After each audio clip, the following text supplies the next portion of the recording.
Every haunted place has a story with a dark past. This is Ghost Encounters Podcast.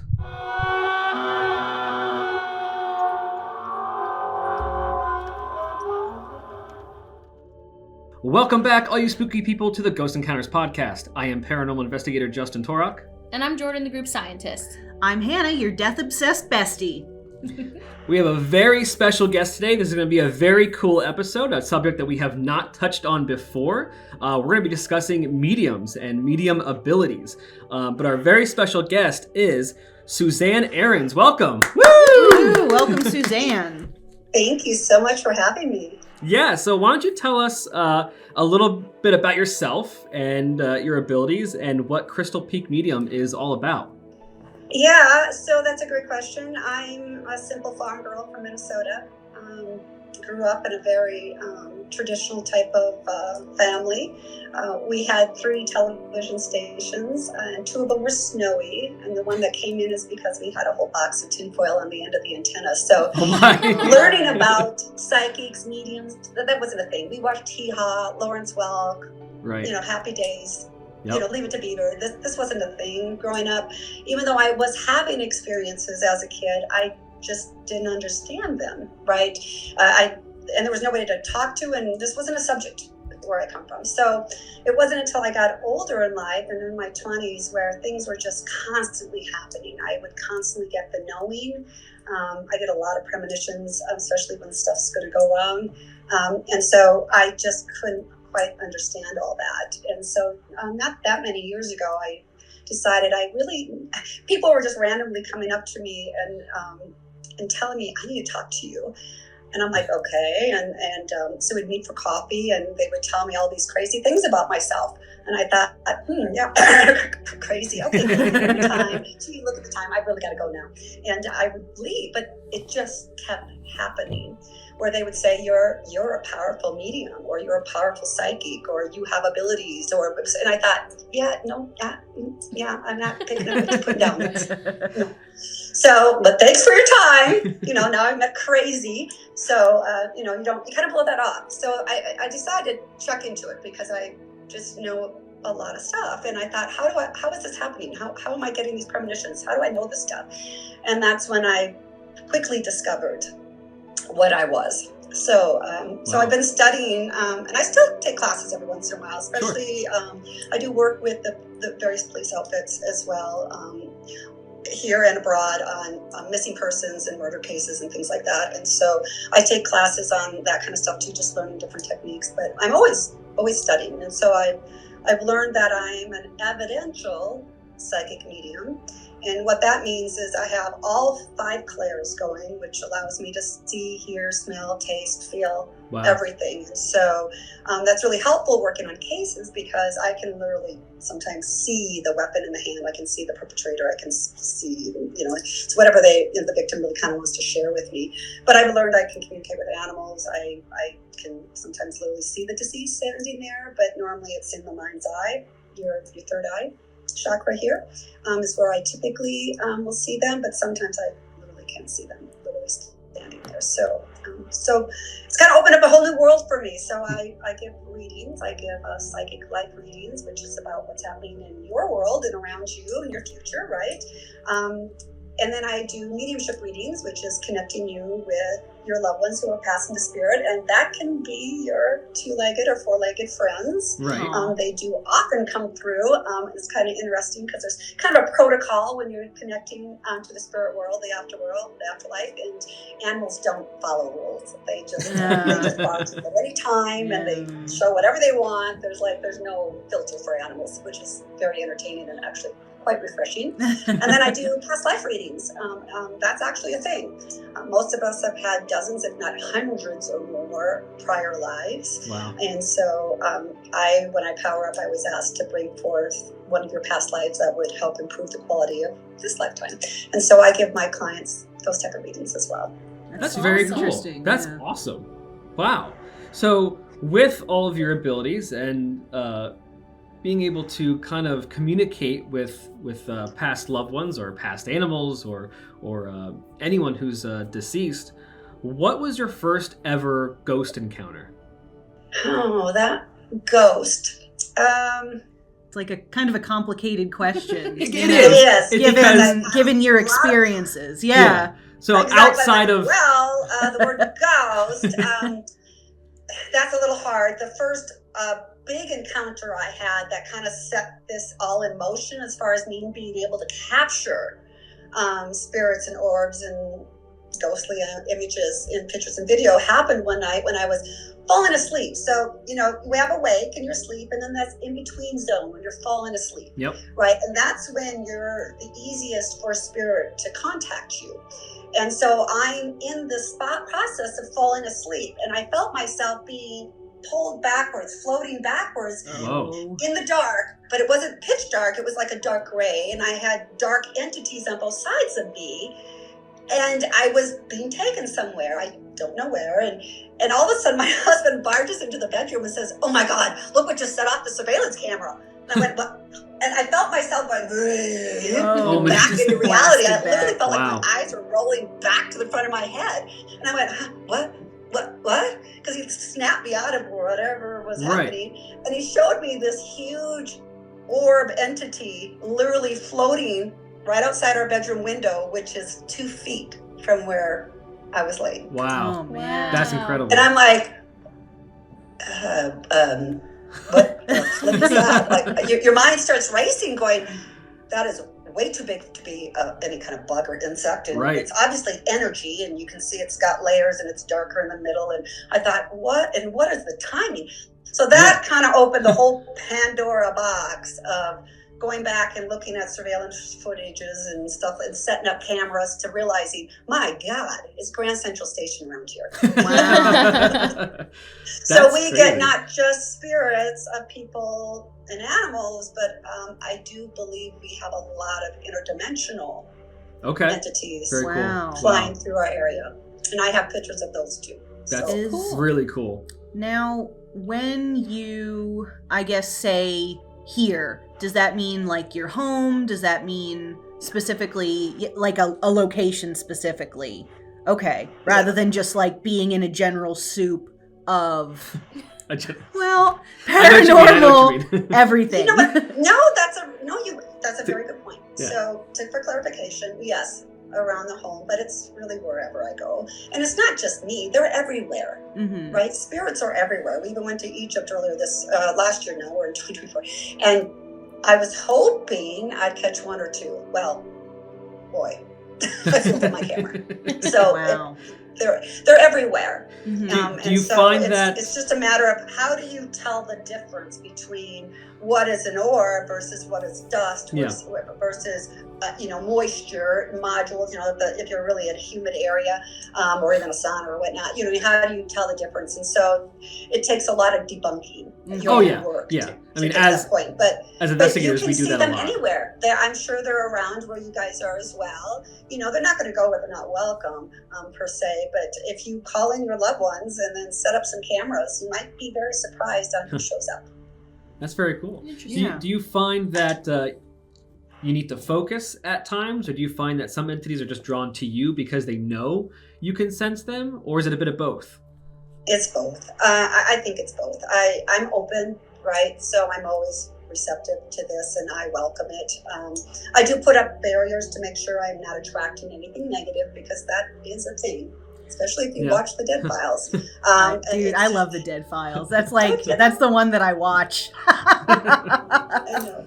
They're great. So, fantastic. But, I put up barriers for all that.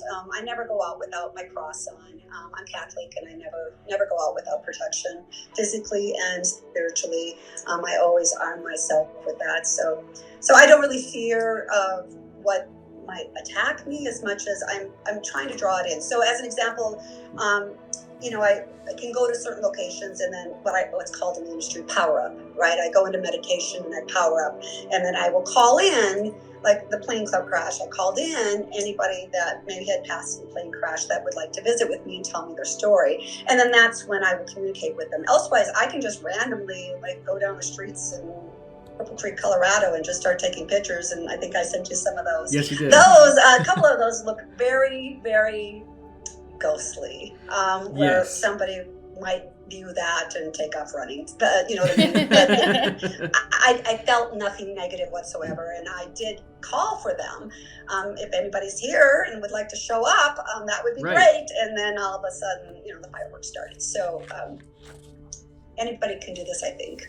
It's just a matter of the process and really, really, truly debunking your own stuff. Because the last thing you want somebody to do is to go, oh, I know exactly what that's a dang mosquito, or that's a fly, or that's a moth, or that's a, you know what I mean? Or, you just sprayed. I know some people out in the world that have cheated and used a water bottle and sprayed it and then took a picture. Right, okay. Oh, come on now. You know what I mean? You're going to get debunked. You know what I mean? Yeah, exactly. Yeah, we were just talking about this earlier, but as the listeners know, Hannah and I have our degrees in photography and video production, and I own a production company. Hannah works with me, and we've seen our fair share of snowfall and dust and water spots on lenses, and you can clearly tell a difference between something that's, a tiny particle versus something that's an actual entity.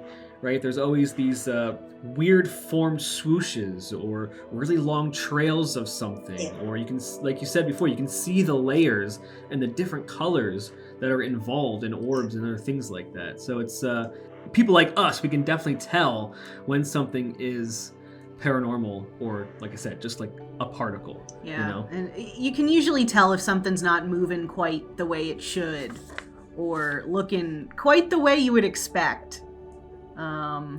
Or how bugs or insects will fly funny. Yeah. You can, but it does take time. When I started doing this, at first I kind of got excited thinking everything was spirit orbs. And it isn't until you reproduce it exactly the same way, like take the photo or set up your camera equipment in the same spot and reproduce it the same way over and over and over, then you start to realize, oh, that's the light metering sensor of the camera, right? Yep. Some light metering sensors can be white, green, blue, red. They can be round, square, 3 bars.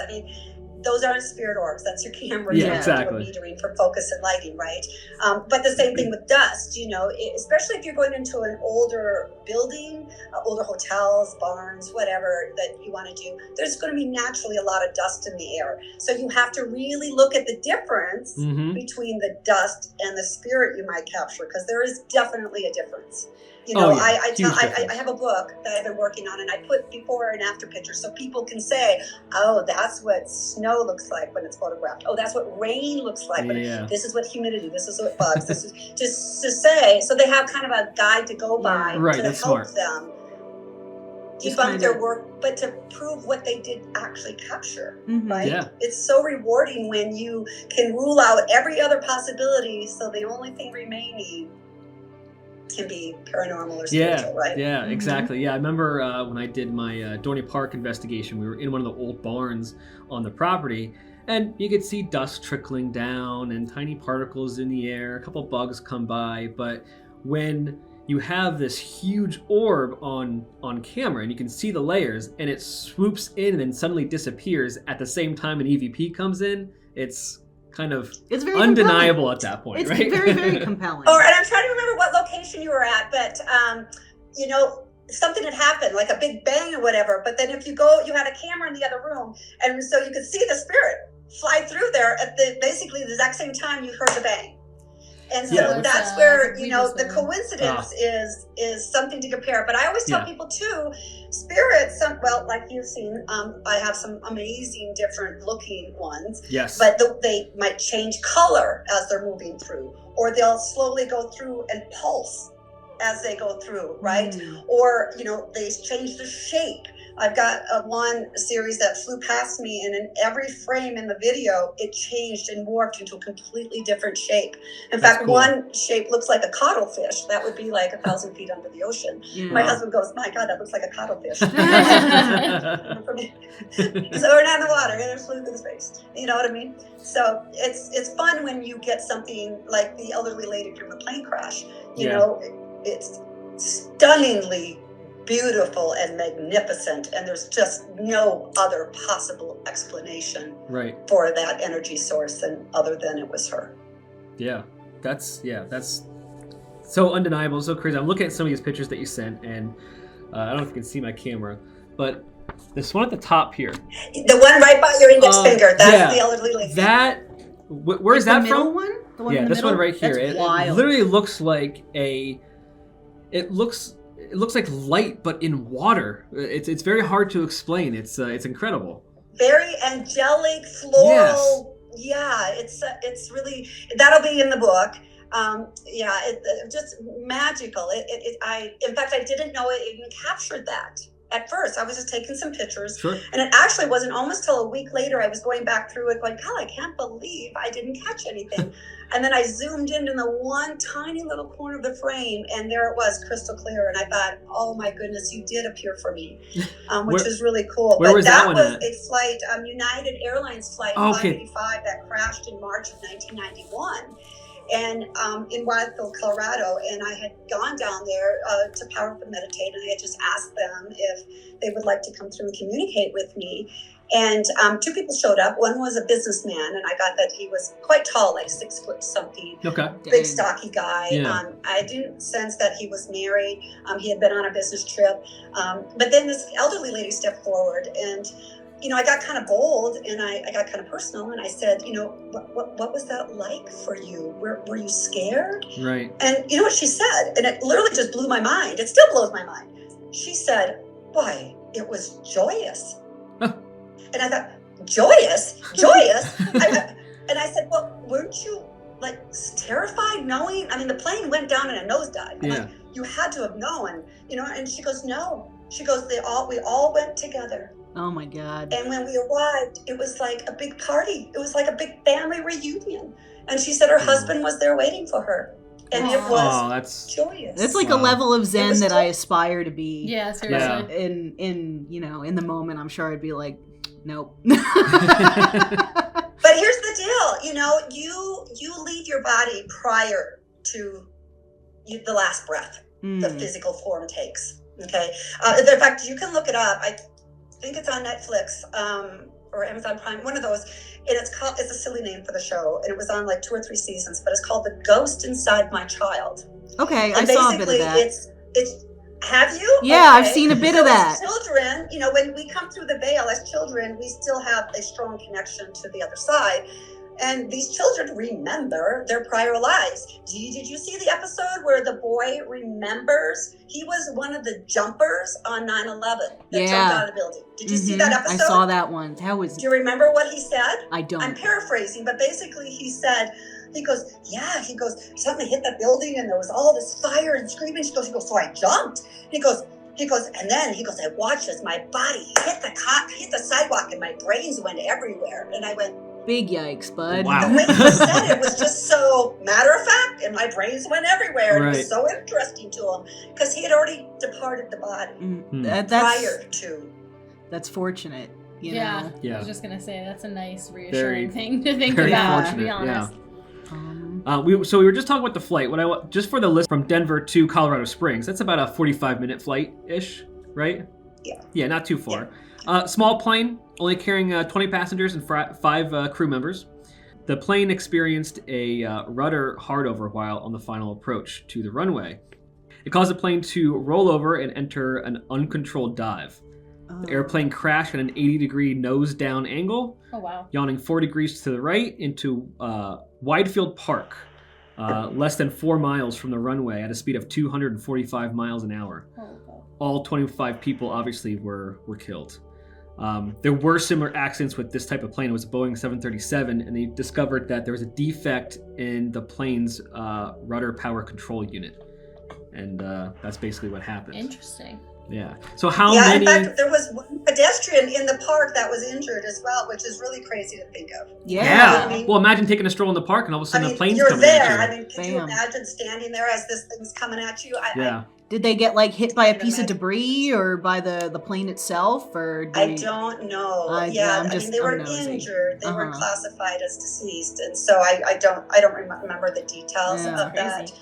It's been a number of years, obviously, but how horrific. But how many people did you get but to? How rewarding that she said it was actually joyous. So Yeah, I mean, that's horrific of a right. visual we have of that. Yeah. Right? Your mind just goes wild. Knowing that, please, for your listeners and for the families of those victims, there was no pain, there was no suffering. And as this little old lady said, it was joyous. Wow. Yeah. And so I want people to know and hang on to that. Right. And when I got there, the very first time I went there, there's all these trees, and I immediately got the knowing there was a tree for every victim, and there was. And so the rest of those pictures I sent you you can see the groupings and stuff in those photos. Those are some of the other victims. Yeah, you can see how they're all kind of like hanging out together and around and each you can other. clearly see there's none that look like water droplets. There's none that look like insects and bugs. They are all very special and unique. Yeah, it's very cool. How many people from that did you actually get to communicate with? Shame on me, but I've only taken the time to talk to those 2. That's okay. I was just curious who came through for you. Not everybody wants to talk, obviously. Yeah, so some people like their privacy. Well, some, they're fine with where they're at right now and didn't want to say anything or whatnot. I can't control who comes in. Yeah, exactly. And I can't make them tell me anything. Yep. You know what I mean? People always go, tell me the lottery numbers. Yeah, it didn't work that way. Even if I could do that, I wouldn't, because I've heard stories about how people have abused their abilities. And unfortunately, spirit took them away. Oh, geez. Wow. The abilities or their abilities. They can no longer do it. They can. And one was a very famous lady, Dorothy, out of England. And she wrote a book about it as well. Wow. Yeah, she was very good at it, but she just wasn't feeling it one night, I guess. And she was on platform, is what they call it in England. Basically called on stage, right? And so she made it all up. Oh, no. And spirit punished her. Great. Yep. When you communicate with a spirit, when you're interacting with a spirit, what is that like for you? Is it sensing things exactly the way you would sense them with a living person, or is it more impressional, or I just have no idea, really?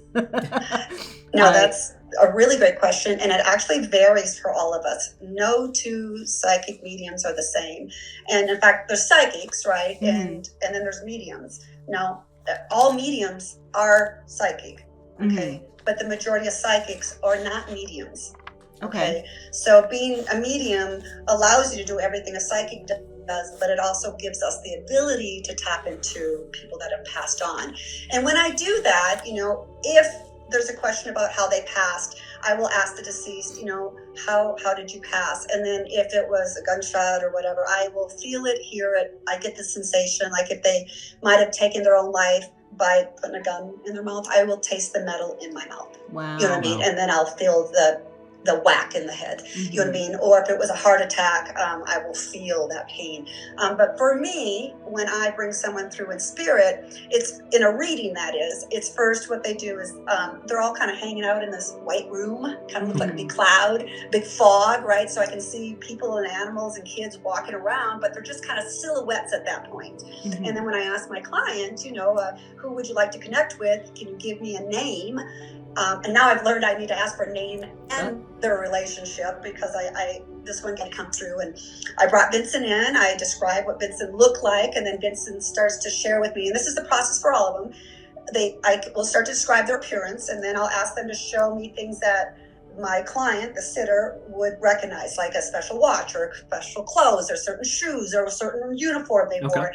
And then we'll start to describe it. And then if the client can validate that, yes, they know who that is, then we will move forward and into the reading, where we can literally, it's like a 3-way conversation. In fact, I've had clients tell me it's like I was literally talking to my son again. Wow. And it's because they're part of the conversation. So sometimes they take me over and I start blurting things out of my mouth that I'm not in control of, right? Or making me move in a funny way or something to that effect. But this one particular reading, it was great. She loved all of it. It was amazing. But then afterwards she said to me, yeah, that wasn't actually the Vincent I was hoping for.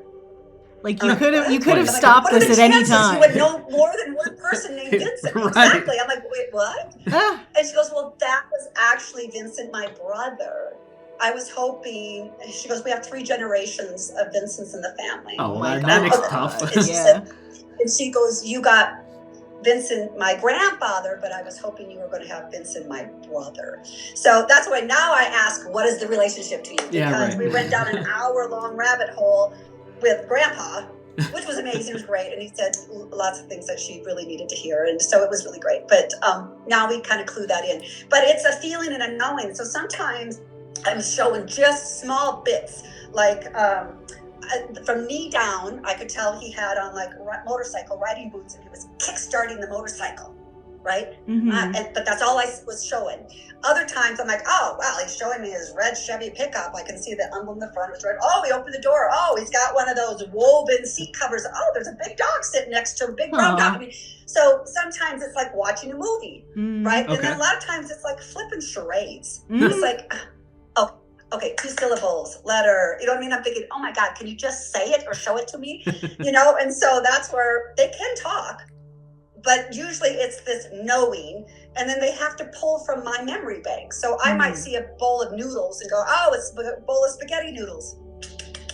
No, it was a bowl of udon Asian noodles, right? Okay. So had I said, oh, a bowl of spaghetti noodles, my client might have said, no, they never Like, ate what are you that. talking about? Yeah, it's important not to be quite so detailed and go, I see a bowl and it's got a lot of long white noodles in it. Would you understand? And they go, oh, yeah, we used to eat udon all the time, right? And so that's where it's really, I was giving a reading for a gal and I'm usually really very accurate. And so she was trying to make it match one of her aunts. And finally I said, honey, it isn't who you think it is. I'm too accurate for that. There's too many pieces that aren't lining up. Right.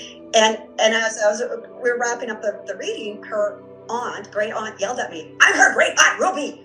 Startled the bejeebies out of me. It's like you like, could have gotten there I'm literally like, any sooner. Right. Yeah, I'm like, could you have said that an hour ago? You know what I mean? And so I said, wait. I said, she says she's your great aunt Ruby. Did you have a great aunt that you knew and was her name Ruby? And she goes, oh my God. Yeah. Oh my gosh, I can't believe I didn't think of it was her. I said, the fake flowers in the flower box, does that match? Yes. Does the water fountain, the bird bath and water fountain? Yes. She goes, everything matches. Everything was for her. She goes, oh my God, I don't know why I didn't think of it. So point being is, they can sometimes communicate, but a lot of times it's show and tell and a knowing and charades. Okay, that's Interesting. very Cool. interesting. It's interesting how different people will show you in different kinds of ways of who they are or memories and things like that. It's very interesting. Well, it's just how I operate, right? It's how I work. I know other mediums that only hear. I happen to have them all, but that, some might not, right? We're not all the same. And that's why I always tell people to shop around, ask all the right questions, because we are not all the same. You know what I mean? And the way we deliver our messages and how we get the information. And because I'm an evidential psychic medium, I get a lot of that detail, right? Whereas, some are very soft touches. So it's like, oh, she loved you so much. Oh, you were her favorite grandchild. Oh, it's very vanilla, generic. That could really kind of be for anyone. Yeah, right. I could do that, but I go in much deeper. Yeah. You know what I mean? Where the level of the detail. Just hearing what you've said previously, I can hear all the details that you've brought out for people. It's very, insane. very powerful, It's very, for obviously for your client, very nice for them to hear that and to know that their loved one is actually there talking with you.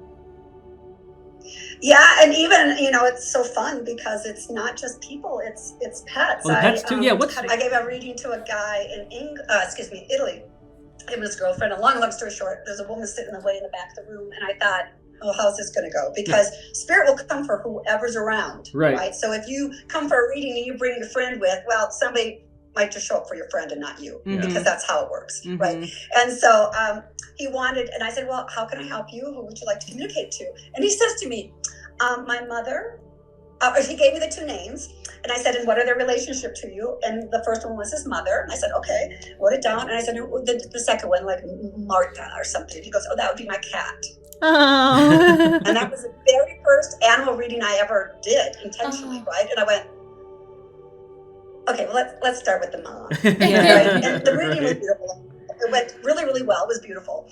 And he was like really moved by it. And I said, okay, let's try it for the cat. and I had 5 run at me. And I'm like, I don't know if you have had cats, but they're all Yeah. twisting Yeah. their tails, and I'm like, all you see is fur and colors. And I'm like, all right, y'all gotta sit down, right? And I sat them all down, and I was labeling off. All right, this one looks like this, and this one, this one, this one, this one. I get down to the end one, and I described his cat, but he still wasn't certain, right? But then the cat let me know he had a special collar with a bell on it. Oh. And he goes, yes, but then he's still hesitant, which is fine. This is good. I like skeptic, right? And everything was going on. It was great, right? And then the cat started telling me about how his, her dad, him, my client, would feed her human food in a crystal bowl, a glass bowl. Next thing I know, the woman in the back of the room jumps out of her chair and races out of the room. And I thought, oh my God, what have I said? I've hurt somebody. Oh my God, what have I done wrong? You know what I mean? And she runs back in and she goes, like this? And she's holding up the dish in the camera. Wow. I said, that is the dish. I said, no, you keep people food in the top cupboard up there, the center cupboard. It's on the top shelf, people food. And he goes, yeah, it was tuna, human tuna that he would put in the crystal bowl. So now he's like starting to come unhinged because he now knows I have his cat. Then the cat did something even crazier. She was doing this weird wrapping, loving, affectionate thing like on his leg and up his leg. And I was trying to describe it to him. That was it. It was all over. He was like blown away. And the reading went really, really well. And we were about ending, and he says, you have to understand, he goes, I've gone to 29 other psychic mediums. Not a single one of them brought my mother through, let alone my cat. And I know for a fact you had them both. And then that's when the woman comes back and she goes, and those other cats, those were mine. That's awesome. That's hysterical. Oh my gosh. Isn't it beautiful though? Yeah, it is. It really is. Yeah. Had a gal come for a reading, and so I was powering up, and this big dog bounced in from the right. And I'm like, okay. And I'm like, all right, if you're here for my client, you need to wait, okay?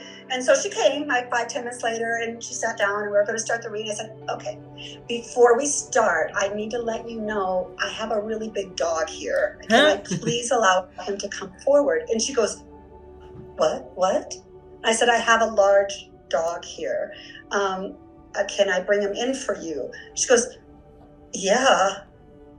And I didn't understand the magnitude of it at the time, but this dog came in and I described what he looked like and the fur and the colors and everything. And then he kept showing me this. Yeah. Little spready toes. And I kept saying, he's showing me his paws, the pink pads on his paws. He's saying he has new paws. His feet don't hurt anymore. He has new paws. I'll cry. And she goes, what? And I said, I get that he used to lick his feet a lot. Baby. And she goes, he did. We just lost that dog last week. Oh my And goodness. I said, well, he's here. I'd And be he's a got something to sobbing say. mess. Yeah. He wants Me too. to. Pardon? I would be a sobbing mess. I literally have tears in my eyes right now. I feel like I'm very emotional listening to this. It's always the dogs. Wait for it. It gets better. Oh Wait my for God. it. So then I said, yeah, he had arthritis. And she goes, oh my gosh. She goes, I didn't know that's why he was always licking his feet. I said, it's okay. He's all better. And then the dog took off and started running all over the place. And he was letting me know he found all of his lost toys. And I said, did he lose a lot of his toys? Because he's telling me he's finding them all now. And he kept bringing them all to me. And she goes, he lost every doggone toy we ever bought him. I said, well, he found them all now. So she's laughing. Wait for it. It gets even better. Then he shows me he's standing around a group of men. And I said, oh, he's made friends in heaven. And she goes, he has. He goes, yeah, they get to go. Oh, he says he goes pheasant hunting with them. Would you understand why he would get to go pheasant hunting? She goes, oh my God, he was a hunting dog. We took him pheasant hunting all the time. Oh my God. Oh. Wow. Then I said, oh, he's telling me he can do more. And he put his nose in the dirt and he was pushing his nose along the ground. And I told her this, and she goes, he was a tracker. Wow. Oh, He was a wow. tracker. He was a real good boy. And then it went on and on and on. And so that's where you just go, you know what I mean? There's no way, your loved ones, whether it be a bird, we lost one of our ducks. Her name was Truffles. She was a mallard. And I was really distraught. I was very, very upset about it. And I went into meditation right away. And my dad popped in and I said, Dad, please take care of Truffles for me. And he showed me he was holding her in his arms, stroking her. And he says, don't worry, honey, I have her. That's so sweet. And I just, of course, now I'm bawling. Yeah. But they'll all be there. it doesn't matter what kind, if you love that animal and the animal had the capacity to love, they will be there for you. That's so nice to hear. Really, we all have pets. We all have dogs. So I'm getting it's- choked up. I Yeah. love Me my too. dog. I really love my dog. I'm getting choked up. Well, We on will that be there note, for you. on that note, let's take a short break. Let's compose ourselves, and I need a minute. we'll be right back.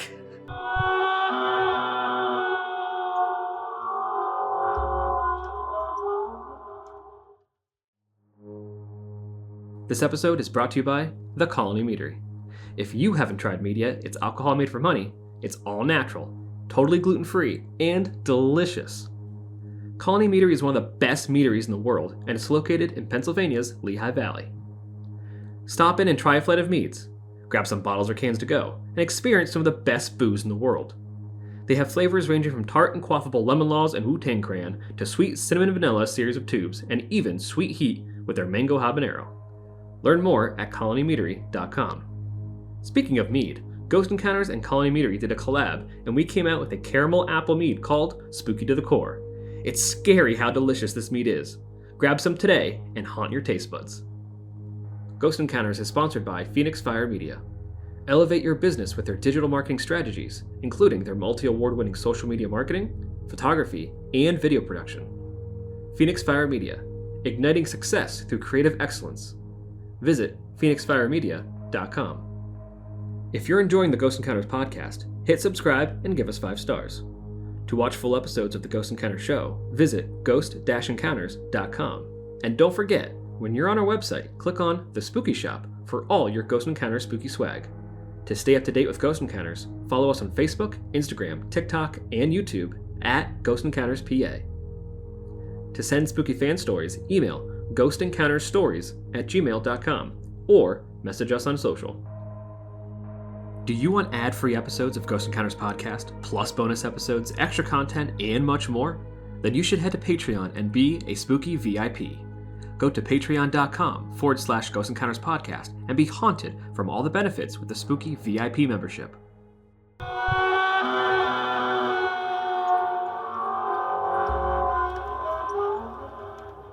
All right, and we are back. Before we get into some more information about mediums and some of these other places that you've been to and the evidence that you've captured, I do have a couple questions for you. First, podcast related. How did you find us, and what was your favorite podcast episode of ours? I'm going to have to go back and look at them all to try to figure out which one. I found you because I listen to various podcasts like this because I enjoy listening to other people's stories, right? I like to learn more and understand more, and everybody has different perspectives on maybe the same exact experience, but people took away different pieces from it. And so I enjoy listening to all that. And I find that I like your approach on how you do that, especially your YouTube channel. So if any of your pod listeners out there don't realize you have a YouTube channel, check it out. It's actually really done well. Thank you. You know, good production value. So you can clearly see you've got some skill sets besides just being a podcaster. Yeah, Justin. Thank you. I really appreciate that. Justin's our editor. He puts it all together. Yep. Props to him, because I'd be lost. Well, thank you. I really appreciate the kind words. So thank you so much. It sounds like you have an amazing team. I do. there. I have a great support system, great co-investigators, and just when you surround yourself with great people, you get great results, right? Yep. There you go. We fill But in I those like your gaps. approach. Thank right? you. You're not aggressive and Not you aggressive, and I like approach it to. from an inquisitive standpoint, Yes. right? Where you're like, tell me more. I want to understand. Yes. You know what I mean? And versus, some people barge into these interviews or into these, like in your videos on your YouTube channel, into locations, and they do things nasty to provoke. Right, and that's not the way tell to do people, it. Look, you go into my mother-in-law's house, before she died, she was a 90-year-old little Japanese lady. You go in there and start talking smack, well, she's going to find something and swing it at your head as well. So, it doesn't mean that it's Right. demonic. It's just, you go in there provoking the nicest person, you might be surprised. Yeah. Yeah, exactly. Exactly. You don't need to do that to, these are just people that passed. And Yeah. the other thing I like to And I'm do always is, very respectful. I Yes. never, ever, ever do that. Yeah. I'm always extremely respectful when I go into these locations. And I ask them kindly, is there anybody that would like to tell me their story? Or is there anybody that would show up on my pictures for me to share for others to see? You know what I mean? And I always say thank you and please. I use my manners, right? There's no problem being polite. Like you want treated, right? Yeah. These typically are humans for the most part, and be kind. You might get a much better response if you ask I have found kindly. we get really good responses when we do that. I mean, you're just talking to people, right? And most of the time I just stand there. Yeah. And then you get touched, obviously. Just stand there. Yeah, but I like that about your style. You know, I like that. You're not aggressive. Thank you. Yeah, we always wanted to be respectful to every place that we go into. And we always want to do our research and figure out the history of a place before we go into it. We don't just want to barge into a place and automatically say it's haunted and have nothing to go on, you know? So yeah, we do a lot of work, so I really appreciate that. Thank you. Yeah. And for me in general, like interpersonal communication is super important. And that's really what we're there for, you know? Yeah. Like, I really enjoyed in the wooden match. I went in and I was like, hey, you know, tell me about yourself. Were you killed in this crash? You know, do you consider yourself a patron of the bar? Yeah. That was my favorite bit. Do you consider yourself a patron of the bar? And the little ghost balls started lighting up and I'm like, yes! Yes! Yeah, I've seen that one too. Oh, great. It's great. Just a little... Yeah, thank you so much for watching and listening and being a fan. I appreciate it. That's awesome. Oh, of course. Keep up the good work. Thank you. And I do have a question for you. I had a skeptic come to me and say, you know, if people were ghosts, why do they present themselves in clothes? Their clothes haven't died. Why aren't they just naked? Right? And to my response would be something like, well, their energy and they're presenting themselves in the way that they know to appear by. Would you say that's correct and accurate? Do you have anything else to go on for that I tell these skeptics? No, you did that really well. Yes, so that's exactly right. So there's only been one time where I brought in her grandfather. Everything was spot on for Grandpa, but then she goes, you know, he didn't really look like that because the guy that came in had, he was like in his upper 20s, maybe 30 at the most, more like 28, and he had blonde, full, wavy hair, good-looking, chiseled face kind of thing. And she goes, yeah, but my grandpa didn't look like that. And he heard that, and I said, she didn't recognize you. You better go back into something that she can recognize. And poof!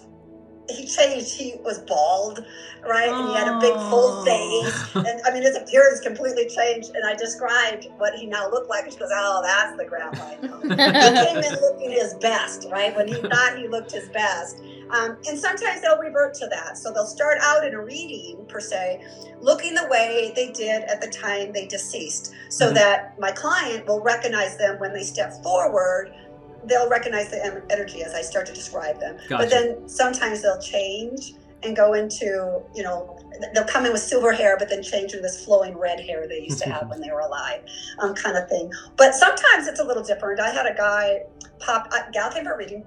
The guy that showed up was wearing this really odd outfit. It was like all white. And then he started at his feet and showed me he had white boots on, and white pants, white jacket, he's got a white hood on even, everything's white.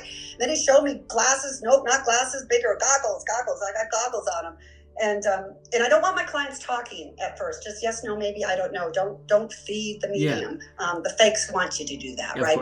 Don't do that for me. Right. And so next thing you know, I said, oh, we're standing in a kitchen. I'm not in a kitchen. We're in a kitchen, but it's not a kitchen. All the cupboards are white. They have glass doors and what are the trays with all these stainless steel tools on it? And there's a big machine over here. It's got dials and gears on it. And I said, do you know who this is? And you know what the first thing out of her mouth was? Why is Carl coming through? And I said, honey, I don't know who Carl is. And she goes, we used to work together 10 years ago. He died. Wow. And that's the white uniform they wore for the dust lab. And that was the lab they worked in, and they made these technical tools out of, stainless steel. And I said, well, I don't know. Let me ask him, right? So, but I have a really good batting knack for reaching getting who you want, but I can't control that, right? Yeah. They might show up wearing something silly like that, and I'm like, what the frick? Why do you look like the doughboy? You know, so that's where, we gotta do a little digging and figure it out. So. That's awesome. That's really cool. All right. A sweet story. That's incredible. So it just proves that I was, I guess, correct in my theory on that they will present themselves with their energy of how they remember themselves or want to be presented. Like obviously if he was going to come through and present himself to a family member, probably wouldn't be in his lab uniform. So Yeah. No, but I needed, since she wasn't expecting him, he needed to make sure I Right. understood. So she understood who he was, Mm-hmm. Yeah. right? So they could make that connection. Yeah. Mm-hmm. it's very cool. Okay, let's get into another place that you've been. Let's go over to Cripple Creek, Colorado. Before you tell me everything that you found, Jordan's just going to read a little paragraph just so our listeners know what is Cripple Creek, Colorado. I won't go crazy because I wrote so much notes. Like She's got a bunch of different It's places. ridiculous. But You wrote a short novel. I'm I impressed. did. I did too much of a deep dive, I think. Did But, her research. Yeah. Just like many other mining towns of the Old West, Cripple Creek is said to be extremely haunted. Embedded in its rich history are mining accidents, floods, fires, lawlessness, and bloody battles between mine owners and labor unions. It comes as no surprise to learn of the many ghosts who continue to linger in this once thriving city. There are so many tales of spirits in this historic town, a town that at one time boasted 1 homicide per day. I thought that was Holy pretty crap. interesting. Yeah. Some say it's to be one of the most haunted cities in the United States. Cool. That's crazy. Yeah. Well, that great description of And- Cripple Creek. And when I was doing my deep dive and being extremely ridiculous after work today, there are so many cool stories about what people see when they're there and all these different locations there that have so many different types of ghosts. Yeah, It's and they have insane. like specific ones to each, and they have Like, names and. I remember Man. texting Justin and being like, we should probably do a whole episode about Cripple Creek because yes. it You is should. loaded. Yeah. It is Wild loaded. West Ghosts. That's cool. Let me at 'em. Yeah, you can go into the Molly Kathleen mine. They have museums and historical places and casinos and hotels and motels and tons of restaurants. And there's even a train ride you can go that goes between Cripple Creek and Victor. And Yeah, so wow. we've been there day and night for decades. We've been going there. I just decided one day to go there to see if I can communicate with anybody. And yeah, I had my socks blown up. Wow. I That's believe really it. cool. I I didn't know definitely all believe that. it. So, Yeah. what kind of stuff did you? Obviously, you sent me some photos, but for our listeners, why don't you describe us what it was like for you as a medium to be there? Who came through for you, and what kind of stuff did you capture? You know, I didn't call for anyone in particular just because of that extensive history. Yeah. I was just hoping somebody would show up. And they did not disappoint. So I started out by the old original jail, which you can tour, and they say it's quite haunted. It was at night, so they were closed. But yeah, I got the traditional spirit orbs floating around the building and stuff. And then we went to, the train wasn't running that night, so we went back behind the museum by the train, and of course I got oodles and oodles of spirits that, orbs that were there. And then they collected, in one of the pictures I sent you, it will look like, you'll see a series of old buildings, and then on the right is like a white tent thing.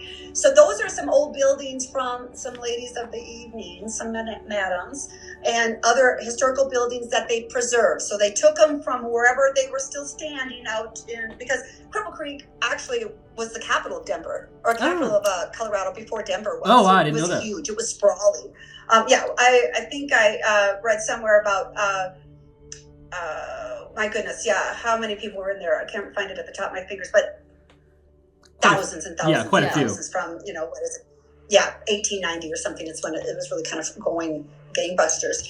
And so they moved those buildings there. Well, you can see, I sent you one or two of those pictures, and there's orbs everywhere, Yeah. right? And so those are pretty easy to get as the orbs.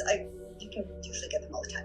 What was really interesting is I went up by the old high school, which is now a manor, and I was literally standing out in the street when the ghostly one, the one that might leave some women and children running and screaming for their lives, but I wasn't scared at all. But it's the top two pictures. Do you see those top two pictures I sent you? Yes, and I Like see the- That these, is morphed. these So swooshes. it came in, the one on the left is how it first came in, and then the picture on the right is, right, if you look at the right, is how it looked as it morphed, as Wow. the ghost went in front of me. That's really And that cool. one's very, very ghostly. But then I shot some more in front of the building, and that one, that's the second one down from the left, other people say they think it's an angel energy. I don't kind know, of- but it's definitely a spirit energy. I don't know if it's a true angel per Right. se as much as a I could see spirit. why they say that. And then the one below that was just interesting. You can see it's got an orange head to the spirit as it's It's like a shooting comet. right next to my car. Yeah. Oh, And wow. at the first, I didn't notice it at first. Doesn't it look like the striping, the parking lot? Yeah. Yeah, it does. Striping on the ground?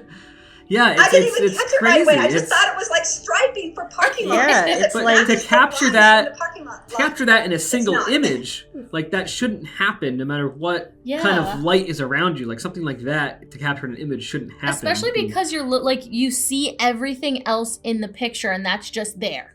You know what I Yeah. mean? Like Yeah. it's Right. not like you're Yeah. it's not like you're moving or anything. Like the car is in like No. really great detail. Yeah, the car's in focus. Yeah. Yeah, everything's in focus. The bush, the car, everything's in focus.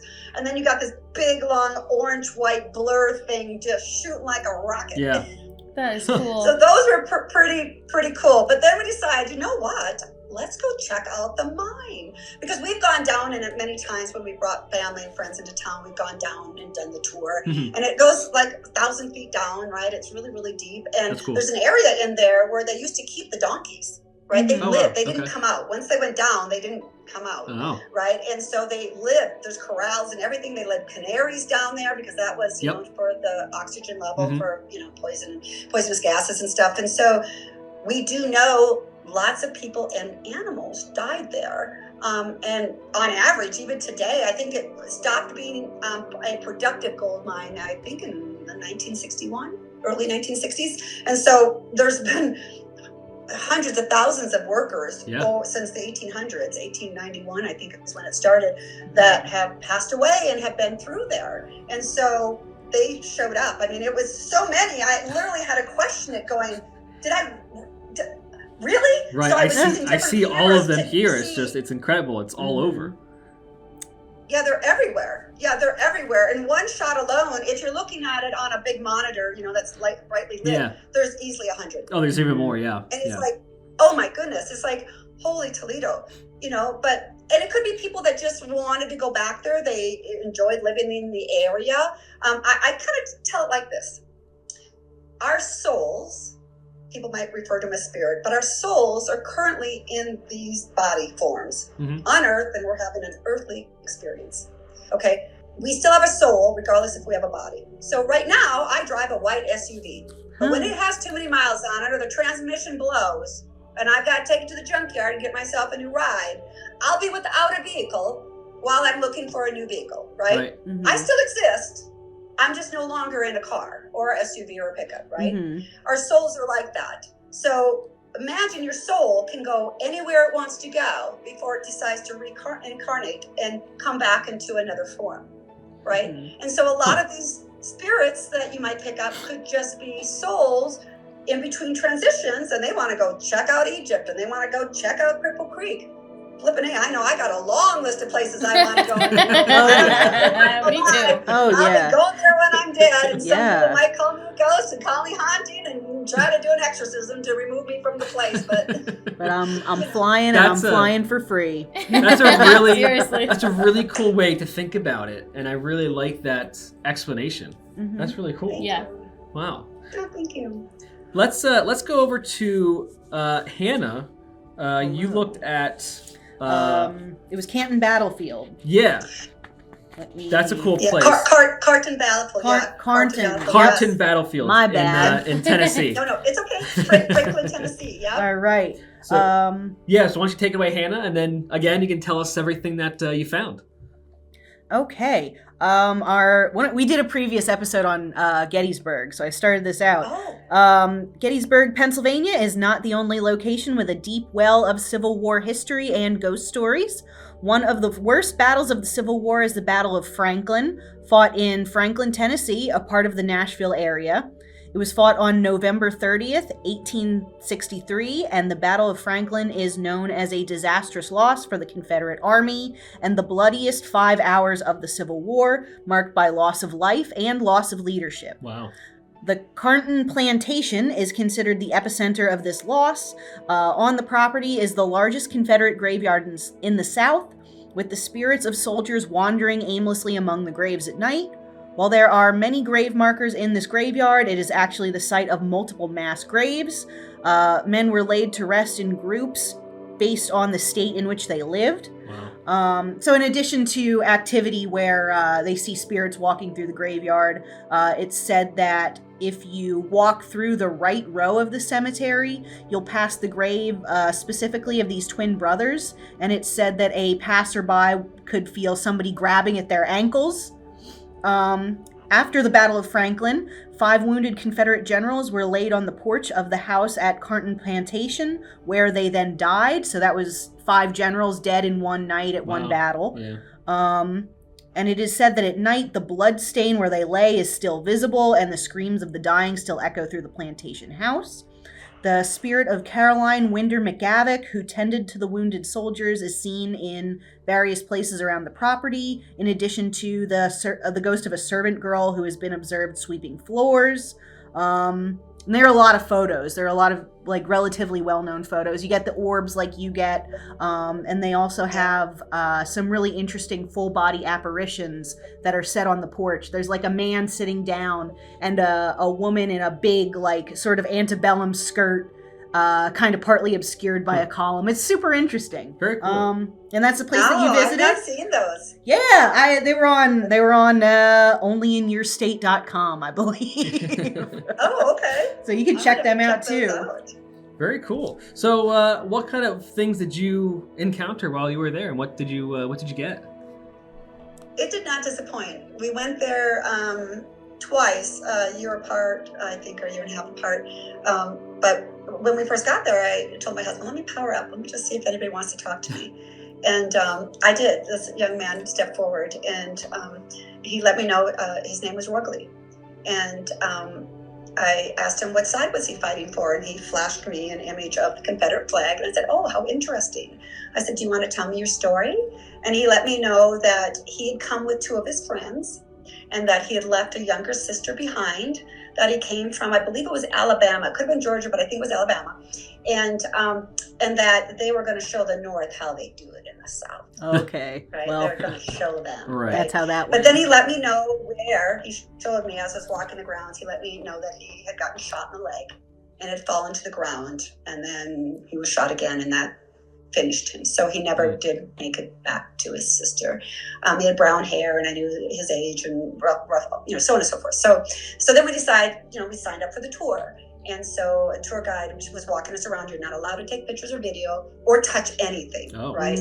But we were in the big plantation house. And so I just was kind of like putting my hand over this blood stain in one of the rooms that had been converted in. It was a plantation, right? And so they converted this beautiful house into a field hospital. Yeah. And there was a big blood stain still quite obvious on the floor. So I was just trying to see if I could get energy off of it, right? But there was so much energy in there. I mean, it was just really quite I can imagine. There was just so much. I couldn't hone in on any one particular energy source. So we were walking the grounds when we were done with the tour, and we were headed to the car, and the gal comes up to me, the tour guide did. She comes up to me and she says, I'm so sorry, but can I ask you a question? And I said, sure. And she said, you're like a psychic or something, right? And I said, I'm actually an evidential psychic medium. And she goes, yeah. Okay, so may I ask you a question about that? And I said, sure, honey, what do you want to know?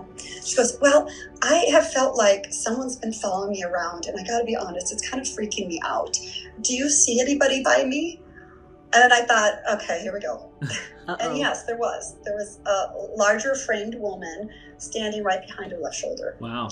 And she was a full-figured woman. And I said, yes, there's a lady standing right behind you. And she said, what does she look like? And I described her. She was in period clothing. And then she had one of those funny white poopy like a little hats, mob cap? Bonnet kind of hat on her head, but Okay. it had a ruffle around it, right? So it had elastic to keep it on her head, and then had a ruffle, and that was white. And then she had layers, dresses on layers with apron and stuff on it. And she goes, who is she? And I said, well, she's from that period. And I got the name like Mayfield, Mayflower. I said, she really feels bonded to you. Like, she really likes you a lot. She is following you around because she loves this place, and she thinks you love it too. And she's listening to you. She loves listening to you tell the story over and over and over. And she loves that. It just keeps it alive for her. Wow. And she goes, can you tell me exactly where because now she believes me, but she's still going to test what I have. And I said, yes. And I walked around her, and I stood just not even a foot away from her shoulder stand. And that's when she freaked out. She goes, oh my God, that's exactly where she's always standing. That's exactly where I feel her. Right. I said, you don't need to fear her. And if you don't want her to, just ask her to please step back or to please stop following you. Right, But know yeah. that she cares about you. She feels a kindred spirit with you. Like, she loves what you're doing. So, I wouldn't ask her to leave. Just know that she's there with you and she is part of that. And you might try to have a conversation with her yourself. Yeah. So I said to her, hey, question for you. I said, is there any way I can validate who might have been here and who died here? And she goes, well, we have all these records and it could be in this book and blah, blah, blah, blah. But then she referenced me to Civil War websites. Sure enough. And his soldier was Rugley H. Battle unit name was Alabama Rebels. He was on the Confederate side. And he showed me that he was coming from this direction and that he would lay down in the berms to hide. And I was very disoriented. I couldn't tell where north and south was. And I thought that was north, which really confused me when he flashed me the Confederate flag. And so I had asked her, hey, by the way, which directions did the Confederates come up? And she pointed right in the field, and she goes, they came right through those berms there. So she was able to validate some of it. His array was her private. So I was able to validate a lot of what he shared. I can't validate it all, but I had one of my instructors a long time ago, James Von Prague, he once said, if you can't validate what you're getting for evidence, then you're really kind of just making shit up. Makes sense. And that's because he talked to a guy once, and the guy goes, "Oh, well, I'm a medium. I can do this too." And he says, "Oh, really?" I said, "Well, he asked him, who do you read for?" "Oh, well, I don't really have clients. I just get information, and so I call people and let them know." He goes, "So basically, you're just making shit up, and you call your family and friends to tell them what you concocted." Oh man, so that's brutal. That just never left me. I always think, you need validation. Right. You need validation. But I don't want to know anything about anything. Even the plane crash. I went to the park because I knew a plane crashed there, but I did not research. I never do research ahead of time, because what happens is like if I'm giving a reading to a client and then they accidentally tell me, oh yeah, she loved horseback riding, but then 2 minutes later she shows me horseback riding. Now I don't know if I can trust the information because she might have already planted that thought in my head. Yeah. So now I can't trust what the spirit's showing me. That's why I don't want to know anything ahead of time. Yeah. But when we were back the second time, I decided I need to try to take pictures. So I went there with my sister-in-law and went quiet, turned on my meditation music, went to power up. And as soon as I shut it off and came out of meditation, she goes, "You're not going to believe this. You're not going to believe this." And I said, "What?" Because we were that pole, that picture I sent you, that flagpole. She goes, "There was no wind. It wasn't moving until you powered up, and then it was waving wildly." She goes, Wow. Take a picture. I know there's got to be spirits there." There was. I sent you the photo. And as soon as I stopped powering up, the flag stopped waving. But then we went to the cemetery. You can see the pictures of the orbs in the cemetery. Oh, yeah. Then I went to where I was talking to Rugley earlier, a year and a half earlier. And I said, "Hey, Rugley, are you here? Would you please show up for a picture for me? I'd love to get a picture of you." And that's that big blue orb. Yeah. That's Rugley. That's really cool. That's really, really cool. That's so neat. It would maybe at some points in our lives, it'd be cool if we could actually collaborate on a Ghost Encounters investigation episode and have you go into a place, do your reading, and then we do an investigation to validate us both. I think that'd be really cool. Yeah, because I don't want to know anything. Yeah. And that's, I guess, a big difference on how I work. Yeah. And when I work on cases for the police, the only thing I want to know is a name. Just give me the name. Don't tell me nothing. Because when I power up, depending on who steps forward, I then write down what they look like and what they're sharing. And then I want the photo to validate I have the right person. Exactly. I don't want to front load ever on anything because it will taint you. It can't help but go into your subconscious. Yeah, right. So I'd love to partner with you sometime. That'd be really cool. Fun. I think that'd be awesome. Yeah, that would be really cool. All right, so There's a lot to see in this area. Oh, I bet. I actually have friends in Colorado Springs, so they've been dying for me to come out there. So there you go. Time to come. Yeah. Let's go on to this last story here, Kensington Runestone, which is really cool. It doesn't necessarily have to do with a tragedy, but it's doused in conspiracy and mystery, right? Yes. It's this gravestone-sized slab of hard gray sandstone called greywacke, into which Scandinavian runes are carved. And it's at the Runestone Museum. And in 1898, this captivating artifact was unearthed on the Olaf Almond Farm? Am I saying Omen Farm? Omen. Okay. Near Kensington, Minnesota. It was entangled in the roots of an old aspen tree. Its existence has since sent scholars and seekers on a relentless quest to unravel the mystery of how this runic relic bearing the date of 1362 found its way to North America. And this runestone has captivated the entire state of Minnesota. If this is true, that means Vikings were in North America way before Columbus, and this is actually where the football team, the Minnesota Vikings, gets its name too. Hey. So it's cool. crazy, but Go generally Vikings. what they have translated, the rune reads, "We are 8 Goths or Swedes and 22 Norwegians on an exploration journey from Vinland through the west. We had camped by a lake with 2 skerries or small rocky islands, 1 day's journey north from this stone. We were out and fished 1 day. After we came home, we found 10 of our men red with blood and dead." No. And then it says AVM, Virgo Maria, or Hail Virgin Mary, save us from evil. We have 10 of our party by the sea to look after our ships. 14 days journey from island, year 1362. So it does actually have, it talks about a story of something happening where 10 men of theirs are just dead and bloodied and massacred. And it's crazy to think that there could have been other settlers and Vikings way before Columbus, and that something kind of evil happened to some of these guys. Was it, a Native American attack, or was it something supernatural?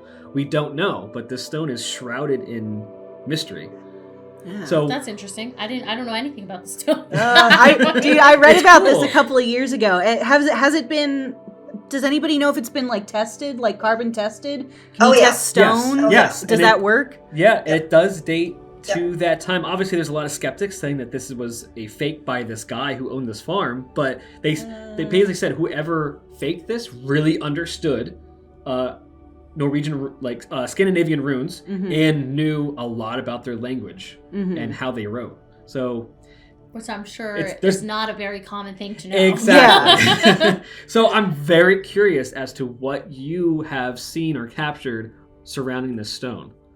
I know we are limited on time, but I could literally talk to you about this for a couple of hours because I've been there many, many times. We just happened to find the show. My husband and I did on the History Channel. It was on for 3 seasons, Finding the Viking Runestone, with actor Peter Stormare. He was the one that was really famous in the Fargo movie, the crazy one. Okay. So he's Swedish. So he spearheaded this to clear up the name of the Norsemen and the Vikings, and so he kind of spearheaded the whole show thing on the History Channel.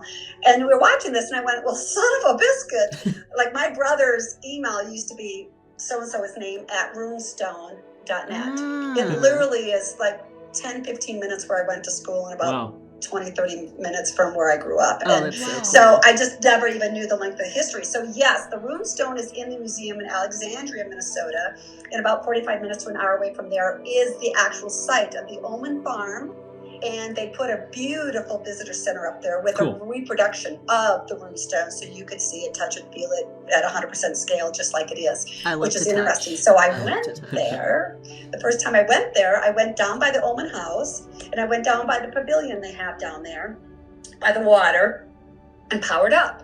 And 3 guys showed up, and they were hilarious. So the one guy, I got to remember I described him correctly. So the one had reddish blonde hair and beard. Another one had brown hair, and then the other one had a brunette, hair and beard. And they were elbowing each other like this. She can see us. She can see us. And I could see them from waist up, and they were pretty rough looking bunch, but hilarious. They were hilarious. And I said, "Oh, thank you for coming." I said, "I understand you were in this area. Can you tell me more? Where did you put the runestone?" And they said, "Oh, no, you're not really in the right area. We weren't actually down by this water source at all. You need to go that way." And I got the sense that I needed to go up the road, past the visitor center, and up where they put like a stone. I didn't know it at the time. I had not been there before. Yeah. But we had to leave. We were out of time. We had to leave. So I'm like, okay, I'll have to come back another day. So I did, and I went up and parked up there, powered up again, and then I see this big arm right in front of my face go, that's where we brought the boats in. Wow. And I went, oh. And then he says, go up here and then go in there. And when you find the big tree, that's where we set up camp. And I thought, big tree, it's a huge grove of trees. How am I supposed to find the big tree? And they kept saying, you'll know when you see it. And I thought, I don't think so. You're giving me way too much credit. So I make my way up to the top of the hill. And as I start to walk my way there, I stop. And when I look down, here is a big rock. And it looks like it could be the same type of rock material that was used to carve the stone out of. And I could see what looked like a hook X on it. Wow. Right? Which a hook X is something Scott Walters, he's amazing, an archaeologist kind of thing that's basically done his whole life on the Vikings and the Norsemen and how they came here way before Columbus. So he's had lots of different shows on this. He's really been great to watch. So anyways, I make my way into the trees and they let me know, keep going. And I'm like, keep going. Next thing you know, I find the mother of all trees. That tree was not there per se when they were here, but that was the area they were in. Right. And then my sister and her husband went there like a week or two later or whatever, and they found what looked like an old round stone pit. And then when I went back on there too, my brother-in-law had noticed a symbol carved in it. Not a letter, but it was a symbol. And I had researched it, and that symbol meant warrior. Oh. Wow. And so as I'm walking around in there, I think I sent you that picture as well. I see a picture of the tree, and you can see in the top right corner is an orb, a spirit right by the tree. And then you can see below it as I'm walking into the trees, the orbs that are leading me there. We might be missing a couple of pictures. And then there's a picture I show you behind, underneath the runestone. Can you see that yellow circle around that rock? It's a face. Oh my gosh. It's a chiseled face. Is that in the rock? Oh, Jordan's got him on her phone. Okay, hang on. She's got him. I can share my monitor, my screen, and make it nice and large for if you want to see him. But can you do that? Yeah, I would like to see it. Yeah, because I'm not sure which one to look at. Yeah. Wow, that is so interesting. So then over time I was communicating with them because they had a whole lot of questions. They let me know that first day that they had done the runestone and they had planted it up on the hillside. And they let me know that it was meant to serve kind of like, what we call a modern day billboard. Right. Okay. For all passerbyers to see. And there's been a lot of controversy about the types of rune stones that were carved in there. Some match, some don't. So there is multiple, at least 2 or 3 different variations of what it says based on the rune stones. But he said between the Danish and the Swedes and the Norwegians, it was kind of a melting pot and there was no schools. And so everybody kind of had their own spin on the language. Yeah. So he thought they carved it in such a way that it would be able to be read forever. Smart. He didn't realize the language was going to die out, and they tried to pick symbols that they felt the majority of people would be able to read. I said, well, did you bring it with you? He goes, oh no, we carve it at each location we're at, and that they bring a chiseler with them. That's what he called this person that carves it. It was a chiseler. Well, I had talked to Scott Walters about some of this, and he goes, we're called chiselers. So he was actually able to validate quite a bit of my stuff. That's really cool. But Scott Walters believes that it was buried face down in the dirt. Well, okay, I have multiple problems with that. Number one, if you went to the trouble, it took a long time to carve that stone. Yeah. Why Sure. the flip would you bury it face down, never for it to be seen? Yeah. And that's not what they told me. Eric, in fact, Lars and Sven let me know that Eric was the leader, and they figured he was like noble, something of noble, and he was fair and just. He was fair and just, so they followed him. And so Eric was the one that really kind of did all the talking with me. But he says, no, they put up on the hillside for all passerbyers to do, because that was a big waterway. It's a big river system. Yeah. In fact, if you know anything about Minnesota, we have over 10,000 lakes. In fact, if you fly over in a small plane, you have to kind of wonder, how do you even get around? Because you see waters, rivers, and sloughs and ponds. And so he thought it would stay up forever. Well, over time, It flopped. he showed me it was tilting in the ground. You know, you go to old Yeah. cemeteries, you know how the Mhm. tombstones Yeah. tilt. And that's what happened. It just fell over. And in fact, as you mentioned, a tree grew and the roots grew around it. Yeah, And they makes have sense. done a lot of testing on it because of the mica level in it. And Hmm. based on the mica level, they know that it's so many years old. Yeah. Because it deteriorates, the mica deteriorates on it. So I thought that was, so the other big bone of contention is it says that they were killed covered in red. So they assumed red meant by the Native Americans. Not at all true. He says, no, they got along great. They did great trading with Native Americans. And that had been validated a lot. In fact, let me go back just a second too about the runestone. Eric let me know that's not the only one they've done. They left one in Canada and they left one off the shore off of, was it Rhode Island or off the East Coast? Oh, wow. Scott Walters confirmed it. Yeah. That's really cool. I wouldn't That's be awesome. surprised by that at all. Yeah. Yeah. So he says, no, they do them at each location and they have been found there and they have been validated to be Viking runestones That's really cool. and carvings. And so the next thing is, did the Indians kill them? No, it wasn't. Eric let me know that they, half the party had gone out hunting and exploring and whatnot and fishing. And when they came back, they had been attacked by wolves. Okay, Oh. wolves. What he had showed me is that these wolves had been laying down, and they were like black wolves. So I know the dire wolves back in the day used to be black. I don't know if these were dire wolves, but they were big wolves, and he portrayed them as black. And in their culture, they view black or wolves as evil. Right. Mm. So that goes with the writing on Yeah. the tombstone, on the runestone, excuse me, that validates that that's what that was. But they shared a lot with me. I mean, there's been, they asked, where are all the metal helmets? And we don't wear those. When he goes, sometimes they didn't about that wasn't a thing. You know what I mean? And in fact, when the Denver Museum of Nature and History had a Viking exhibit, it crushed my soul. Being from Minnesota, I will always be a Viking fan, right? Yeah. And we learned the opera put those on the helmet. Mm-hmm. Oh, They never had horns on their helmets. right. And I went, Yeah. what? Interesting. Even the horns on. The horns are staying. I mean, on the one hand, it looks cool, and now it's recognizable. On the Right. other Yeah. hand, But it's you not. know that they didn't wear helmets. That really Yeah. wasn't a thing. And that's Mhm. why there's only been one ever found in history. Ah.